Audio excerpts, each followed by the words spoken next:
আমরা কোরবানি করি যে আল্লাহকে খুশি করবার জন্য। সেই কোরবানি করার পর আমাদের দায়িত্বজ্ঞানহীনতা বা আমাদের দায়িত্বহীন কোনো কাজকর্ম, এটি যদি আল্লাহর অসন্তুষ্টির কারণ হয়, তাহলে সেক্ষেত্রে এই কোরবানি অর্থবহ হলো না।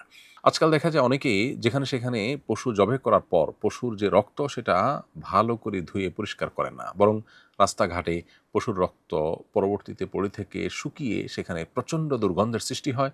সেখানে মানুষের অসুস্থ হয়ে যাওয়ার মতো, অস্বাস্থ্যকর পরিবেশ তৈরি হওয়ার মতো অবস্থা সৃষ্টি হয়। তো এটা অবশ্যই গুনাহের কাজ। কোনো ঈমানদারের জন্য এটা জায়েজ নয়।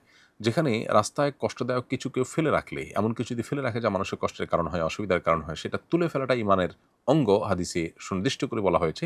সেখানে নিজে থেকে মানুষের চলাচলে বিঘ্ন সৃষ্টি করা, দুর্গন্ধ সৃষ্টি হয় এমন কোনো কাজ করা রাস্তায়, এবং দিনের পর দিন, মাসের পর মাস এটির দুর্গন্ধ মানুষের কষ্টের কারণ হলো, অনেকে অসুস্থ হলো, তাহলে সেক্ষেত্রে সন্দেহাতীতভাবে এটি গুনাহের বিষয় হবে। অতএব কোরবানির পশুর বর্জ্য, এমনকি মলমূত্র, রক্ত, তার বুড়ির যে ময়লা, এগুলো অবশ্যই আমাদেরকে যথাস্থানে ফেলে দিতে হবে, যাতে মানুষের কষ্টের কারণ না হয়। কোরবানির আগে এবং কোরবানির পরে আমাদেরকে এ বিষয়ে যথেষ্ট দায়িত্বশীলতার পরিচয় দিতে হবে। না হলে আমরা কিন্তু আল্লাহর কাছে গুনাহগার হওয়ার সমূহ আশঙ্কা আছে। অতএব একজন মুসলিম হিসাবে আমরা কোনো মানুষের কষ্টের কারণ হব না।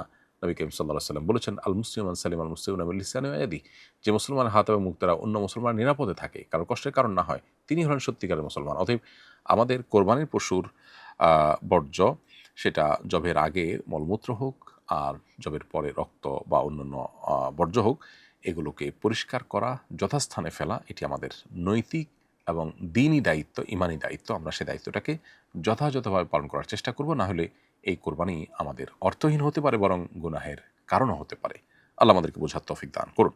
আসুন্নাহ ফাউন্ডেশন, উম্মার স্বার্থে সুন্নার সাথে।